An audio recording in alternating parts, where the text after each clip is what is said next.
4 years ago, if you had looked at my life from the outside, you would have said I was lucky, safe, settled, the kind of woman people quietly envied without meaning to. I was married, we owned a home in a quiet neighborhood outside Charlotte, North Carolina, and on paper, everything made sense. Two stable careers, no loud arguments, no broken plates, no dramatic social media posts, just a normal, grown-up life. But I've learned something since then. A life can look complete and still be hollow in places you don't know how to name yet. Sometimes I think about that version of myself the way you look at an old photograph, smiling, well lit, frozen in a moment where you can't see the cracks spreading slowly across the glass. You definitely wouldn't see the night I packed my things in silence and left before sunrise.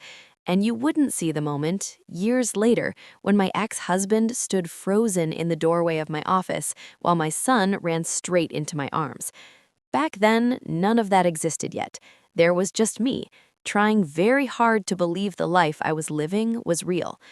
My name is Rachel Miller. I'm 34 now. Back then, I was married to Daniel Miller. He worked in commercial real estate sales, long hours, client dinners, networking events that blurred into late nights. I managed operations for a logistics company, the kind of job where problems don't stop at 5 o'clock and calm is a survival skill. We met in our mid-20s, married a few years later, built routines instead of dreams, Sunday grocery trips, shared calendars, shared passwords, shared the quiet understanding that we were adults now, and this was what stability looked like. For a long time, I told myself that was enough, but somewhere around our fifth year together, things started to shift, not in a dramatic way, not in a way you could point to and say, that's when it broke. It was subtler than that. Daniel started coming home later. At first, it made sense. His job was social. Mine wasn't. I worked from home most nights, laptop open, dinner reheated, convincing myself this was just a season. Then came the smaller things. His phone angled away from me on the couch, calls taken in the hallway with his voice lowered, new clothes that fit a little too well, a sudden obsession with the gym at strange hours, a new cologne that didn't smell like anything I owned. I noticed all of it. I just didn't let myself say it out loud. Because when it's your marriage, your history, your life, you learn how to explain things away. You learn how to sand down your instincts so they don't scratch anyone's comfort. If you've ever been in a relationship where you felt yourself doing that, questioning your own intuition just to keep the peace, leave a comment below. And if this story already feels familiar, consider subscribing to the channel, because what comes next isn't just about betrayal, it's about what happens when you finally stop ignoring what you know. I told myself to trust my husband. I told myself he wouldn't do that. Not to me, not to us. And that's what makes what happened next so hard to explain. Because the night everything finally broke wasn't loud. There was no screaming, no slammed doors, just a cold bed at 3:45 in the morning, an empty apartment, and a silence that felt heavier than any argument ever could. That was the night I realized something was wrong, and it was the night I stopped pretending I didn't see it. Before that night, before the cold sheets and the silence that wouldn't explain itself, my marriage didn't feel broken. It felt tired. And there's a difference people don't talk about enough. Daniel and I weren't fighting. We weren't cruel to each other. We weren't throwing words like weapons across the kitchen. We were polite, efficient, careful. The kind of couple who knew how to coexist without making waves. And for a long time, I told myself that was maturity. We had built a life that worked on the surface, a modest house with beige walls and carefully chosen furniture, a shared checking account we barely argued about, evenings where we ate dinner side by side, half watching whatever was on TV, half living inside our own heads. When people asked how we were doing, we said good, because there was nothing obvious to complain about. I didn't realize how much I had started shrinking until I looked back later. Daniel's job demanded a lot of social energy, dinners with clients, drinks that turned into late nights, events that couldn't be skipped. At first, I admired his drive. I supported him. I told myself it was temporary, that things would settle down once he closed the next big deal. Meanwhile, my world got smaller. I rearranged my schedules so I'd be home when he might come back. I ate dinner alone, more often than I admitted. I learned to fall asleep to the sound of my own breathing. When he did come home late, I pretended not to notice the distance that lingered between us, even in bed. I became an expert at quiet disappointment. There were moments when I almost spoke up, when he'd cancel plans at the last minute, when he'd answer texts with half sentences, distracted and impatient, when I'd ask how his day was and get a summary that felt rehearsed, stripped of detail. But every time, I swallowed the words. I didn't want to be the nagging wife. I didn't want to be insecure. I didn't want to accuse someone without proof. So I learned how to reframe my own feelings. He's stressed. It's just work.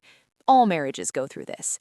I told myself that love wasn't supposed to be exciting forever, that stability was quiet, that comfort sometimes felt like boredom, and I held on to those explanations because the alternative felt too terrifying to name. There were signs I couldn't explain away completely. The way he'd flip his phone face down the second I walked into the room. The way he stepped outside to take calls he used to answer openly. The new clothes. The gym sessions at odd hours. The faint scent of a perfume that wasn't mine clinging to his jacket. Each time I noticed, a knot formed in my stomach. And each time I untied it myself. Because I loved him. Or at least, I loved the version of him I believed still existed. The man who once held my hand in public without thinking. The man who used to ask my opinion about everything. The man who promised we were a team. It's a strange kind of grief missing someone who's still standing in front of you. I started doubting my own instincts. I wondered if I was imagining things because I worked too much, because I spent too much time alone, because I had become boring. The self-blame crept in quietly, convincing me that if something was wrong, it must be because I wasn't trying hard enough. So I tried harder. I cooked more. I listened better. I asked fewer questions. I laughed at jokes that didn't land. I told myself that if I stayed calm, if I stayed reasonable, things would smooth themselves out. But what I didn't understand then was this. When you're the only one adjusting, you're not fixing the relationship. You're just making it easier for the other person to keep doing what they're doing. By the time that Thursday night arrived, I was already tired in a way sleep couldn't fix. Tired of waiting. Tired of pretending not to notice. Tired of convincing myself that silence was peace. I didn't know it yet, but the sadness I was carrying wasn't just about fear of losing my marriage. It was about slowly losing myself inside it. The night everything finally cracked open wasn't dramatic. There was no screaming, no slammed doors, no explosive confession. It was quieter than that, which somehow made it worse. I woke up because the bed was cold on his side. At first, my brain tried to be kind to me. Bathroom, it suggested. Kitchen. Water. I reached out, fingers brushing empty sheets, and checked the clock on the nightstand. 3:45 a.m. The numbers glowed back at me, too bright for that hour, too certain. Daniel? I called softly, already knowing the answer. Nothing. I grabbed my phone. No messages, no missed calls, no explanation waiting to make this make sense. The unease that had lived quietly in my chest for months suddenly stood up, sharp and alert. I pulled on a sweatshirt and walked through the house. The living room was dark, the kitchen untouched. His shoes were gone from by the door, his coat was missing from the hook, his keys weren't in the bowl where he always dropped them. I walked to the window and looked out at the driveway. His car was still there. That was when the last excuse collapsed. He hadn't driven anywhere, which meant he hadn't left alone. My hands shook as I texted him. "Where are you?" I watched the message send and waited for the little dots to appear. They didn't. I called, straight to voicemail. Again, voicemail. By the third call, my heart was racing, my thoughts tumbling over each other. A part of me whispered rational possibilities. Dead phone, a friend's couch, something harmless. But the louder part, the one that had been quietly taking notes for months, already knew. I sat on the couch and waited. Minutes dragged by, each one heavier than the last. I stared at the front door until my vision blurred, until the house felt like it was holding its breath with me. At 4:47 a.m., I heard the sound I'd been dreading. Keys in the lock, the door opening. Daniel walked in like it was any other night. He froze for half a second when he saw me sitting there, then smoothed his expression into something casual, practiced. "Hey," he said, dropping his keys on the counter, "you're up." "You're just getting home," I said. My voice didn't sound like mine. It was calm in a way that surprised me. He shrugged off his jacket. I noticed a faint smell of alcohol and something floral that wasn't my perfume. "Yeah, time got away from me." "Where were you?"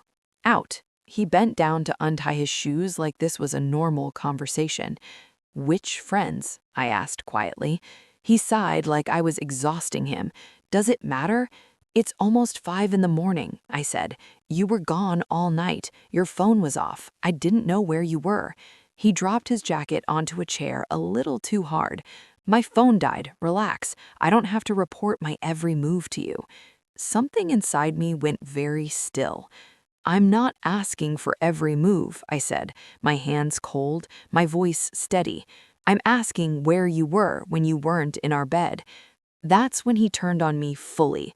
"Stop acting like I owe you explanations," he snapped. "I'm not reporting to you." The words landed harder than any confession could have. It wasn't just defensiveness, it was contempt. The way he said "you" like I was the problem, like the question itself was unreasonable, like my fear was an inconvenience. In that moment, months of doubt snapped into clarity. I hadn't imagined the distance. I hadn't been insecure. I hadn't overreacted. I had been paying attention. I looked at him and realized something painful and freeing at the same time. This wasn't about where he'd been. It was about the fact that he didn't care how it felt to leave me alone in the dark, wondering if my marriage still existed. "Got it," I said finally. He frowned. "What got?" "Nothing," I replied. "Forget it." I stood up and walked past him, my anger settling into something cold and precise. Behind him, I heard cabinets open, water running. No apology, no explanation, just the expectation that I would let it go. But I didn't, because for the first time, my anger wasn't loud. It was focused, and it was telling me the truth. I didn't slam the bedroom door. I didn't shout back. I didn't demand answers that night. I walked down the hallway like someone moving through a place they no longer belonged. The bedroom looked exactly the way it always had. The lamp on my side cast a soft, golden circle over the sheets. The bed was rumpled, warm on one side, untouched on the other. It could have been a page from a catalog, safe, familiar, staged. I sat on the edge for a moment, listening to the sounds of Daniel moving around in the kitchen, cabinets opening, water running, the ordinary noises of a life pretending nothing was wrong. Something inside my chest shifted, heavy and final. I stood up and opened the closet. I didn't move frantically. I didn't cry. I moved with the quiet efficiency of someone who had rehearsed this moment in their head without realizing it. I pulled out 2 duffel bags and laid them open on the bed. Clothes first. Enough for work, enough for weekends, enough for weather I hadn't decided on yet. Jeans, sweaters, the sweatshirt I was still wearing, underwear, socks, running shoes, toiletries, my laptop and charger, the external hard drive with years of work saved on it, my passport, birth certificate, social security card, bank statements, the folder with freelance contracts and tax returns I'd kept just in case. I could hear the shower turn on down the hall. That sound did something strange to me. Not panic, not urgency, just clarity. I had minutes. I used them. I didn't touch anything that would start a fight later. No furniture, no shared purchases, no framed photos or sentimental objects that belonged to a version of us I was no longer protecting. I took only what was unquestionably mine. By the time the water shut off, both bags were zipped and standing by the door, neat and obedient, like they were waiting for instructions. I slipped my wedding ring off and placed it gently on the nightstand, next to the alarm clock. The time still read 4:47 a.m. In my mind, it would always be frozen there. In the kitchen, I laid my house key on the counter. The soft click it made against the stone felt louder than it should have. Final. I didn't leave a note, I didn't explain myself. He had made it clear he didn't owe me explanations. I took that lesson with me. I carried the bags down the stairs, my arms burning, my breath shallow. Outside, the air was cool and still. The neighborhood slept, unaware that my life was cracking open quietly in the dark. I loaded the bags into the trunk and sat in the driver's seat for a moment, hands resting on the steering wheel. I looked up at the house. The windows were dark. Our couch was in there. The coffee table Daniel insisted on buying. The photos from vacations where we smiled too hard, teeth catching the sun. It all felt like props on a stage I had finally stepped off of. I turned the key, the engine started. The dashboard lit up, and just like that, I pulled away. I didn't have a plan. Not really. I had a direction. A way. The highway was empty, streetlights blurred past. My phone buzzed once, twice, then again. I didn't look. About an hour later, I pulled into a cheap motel off the interstate, the kind of place with buzzing lights and a vacancy sign that never quite turned off.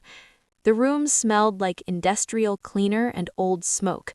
The bedspread was an ugly pattern no one would ever choose on purpose. I dropped my bags and sat on the edge of the bed, finally letting myself turn my phone back on. The screen exploded with notifications, missed calls, texts, voicemails, Daniel's name over and over again. Where are you? This isn't funny. Call me back. You're scaring me. If you don't answer, I'm calling the police. My thumb hovered over his name. For a moment, the weight of everything pressed down on me at once, the fear, the grief, the what now. Then I pressed and held the power button until the screen went black. The silence that followed wasn't empty. It was clean. I lay back on the unfamiliar bed and stared at the unfamiliar ceiling. Somewhere behind me, my old life was unraveling. Somewhere ahead of me, there was nothing I could see yet, just darkness and exhaustion and the sharp ache of knowing I had lost everything familiar. And still, beneath it all, there was a strange, steady calm, like the moment after you let go of something heavy you didn't realize you'd been carrying. The motel didn't fix anything.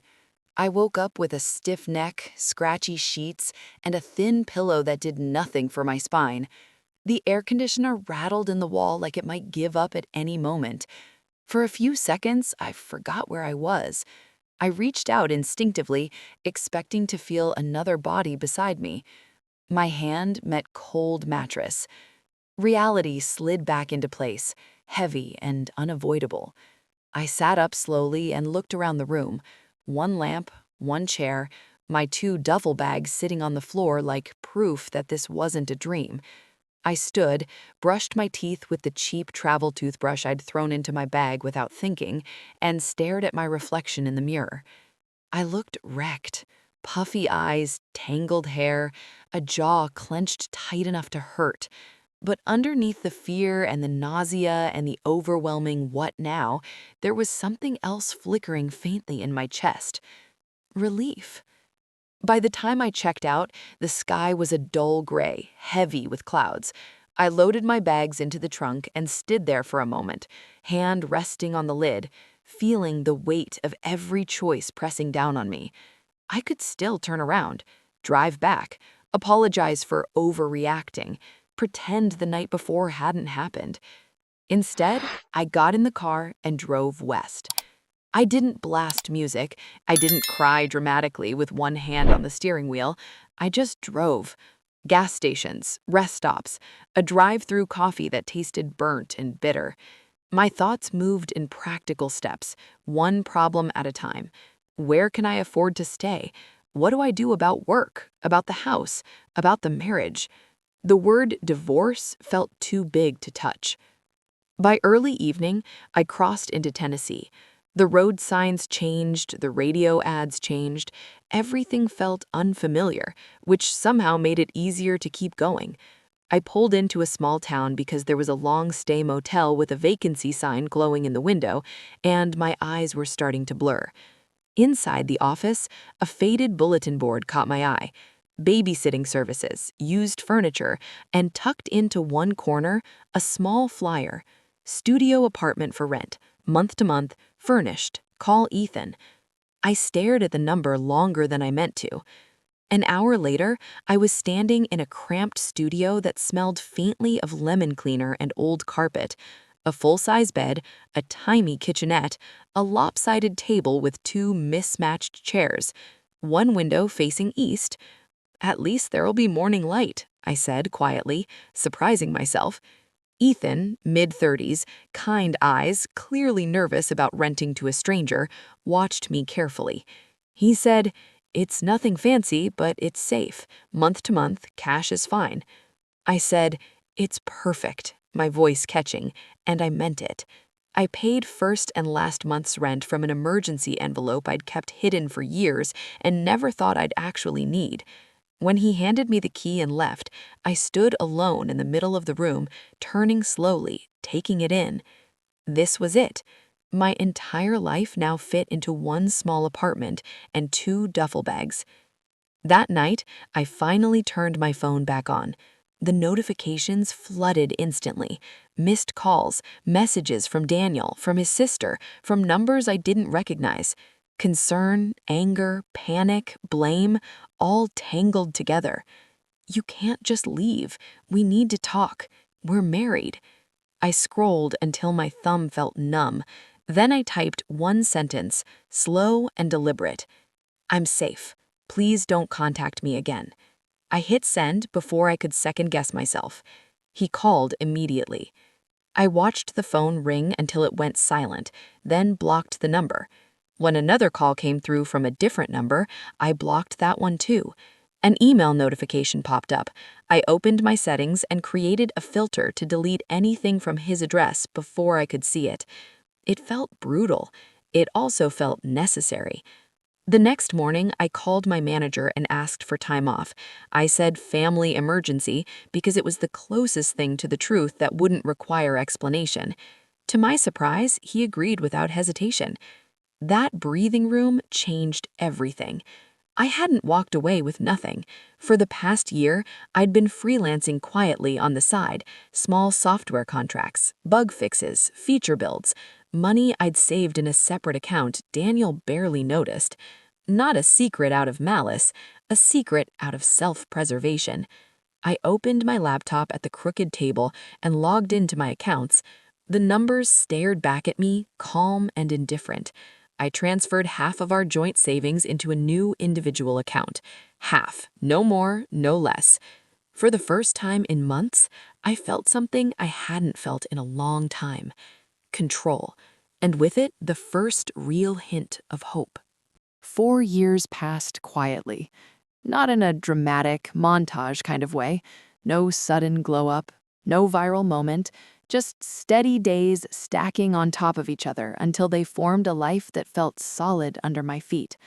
I moved out of the studio, found a small house on a tree-lined street outside Nashville, and built routines that didn't revolve around waiting for someone else to come home.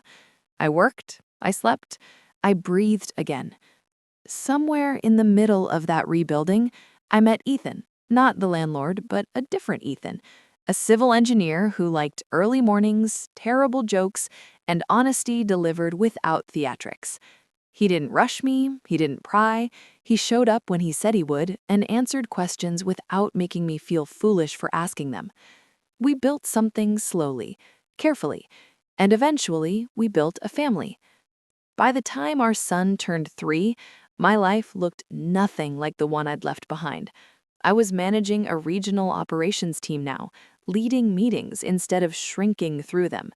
Our house smelled like coffee and crayons. The fridge was covered in preschool artwork. Joy hummed instead of hiding.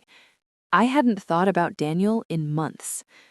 Which is why it felt surreal when my assistant knocked on my office door one Tuesday afternoon and said, "There's someone here to see you. He says it's personal." I frowned. Did he have an appointment? She shook her head and handed me a business card. Daniel Miller. The room tilted just slightly.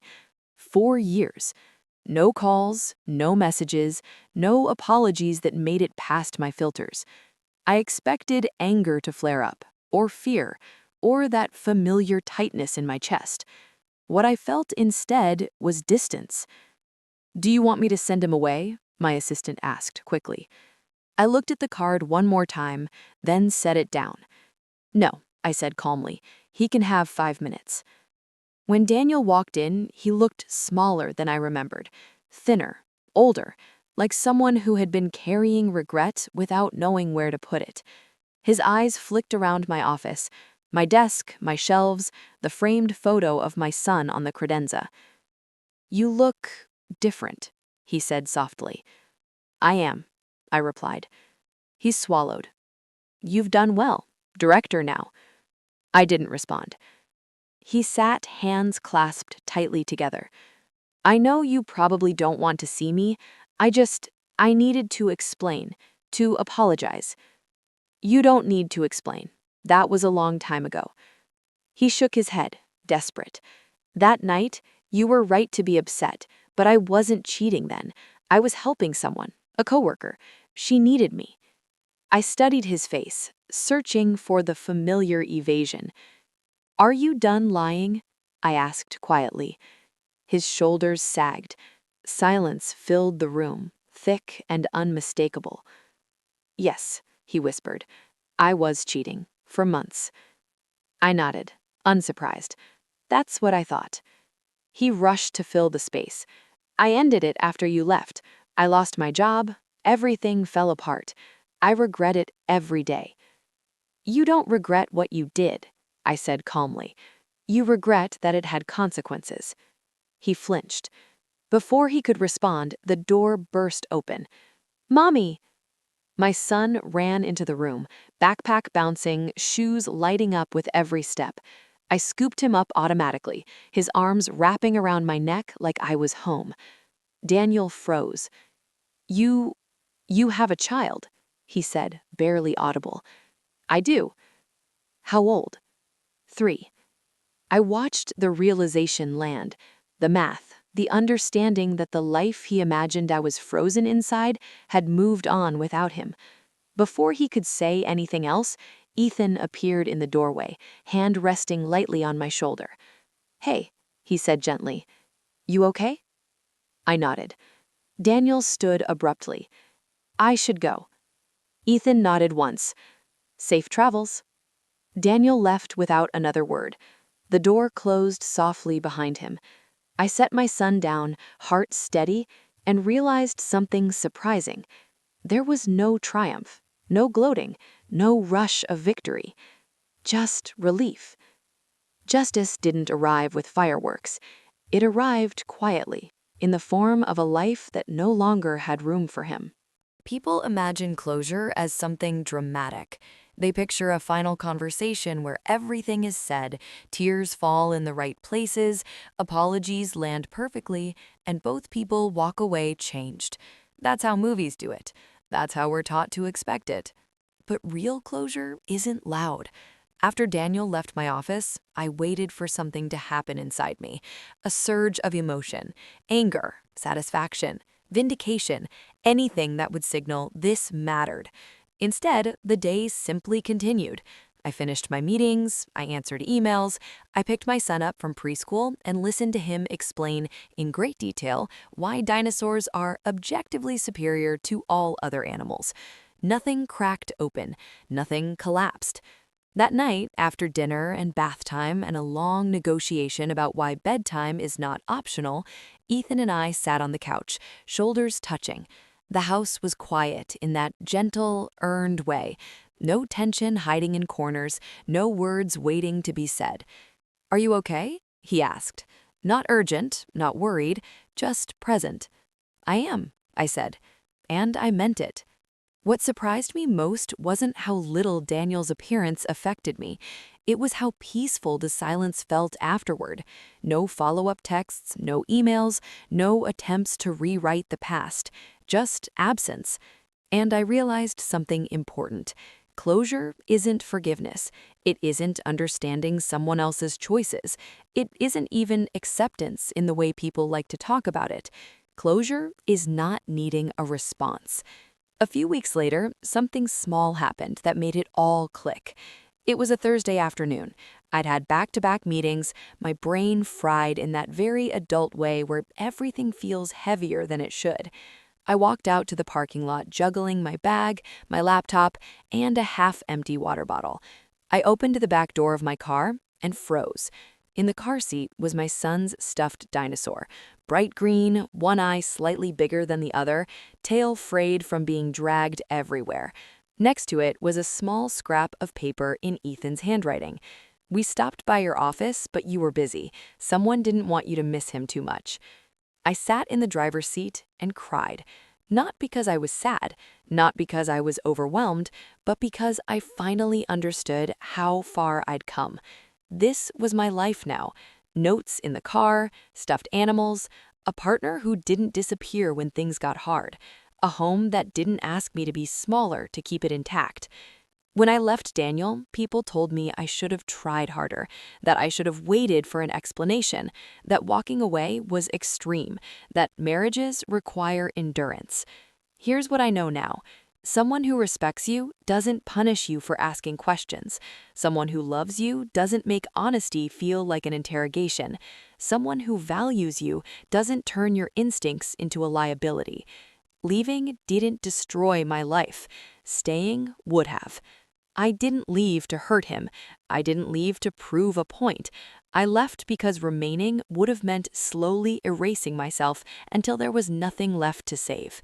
Every so often, Ethan asks, never jealous, never insecure, whether I think about my past, whether I wonder what would have happened if I'd stayed. And every time, I give him the same answer. No, I say, because if I had stayed, I wouldn't be here. Not with this family, not with this peace, not with this version of myself who trusts her own voice again. Closure isn't a conversation. It's a quiet life that no longer needs the past to explain itself. And if you've ever stood at the edge of a decision that scared you because it meant choosing yourself, I hope this reminds you of something important. You don't owe anyone your silence. You don't owe anyone your shrinking. And sometimes the bravest thing you can do is walk away before staying costs you everything.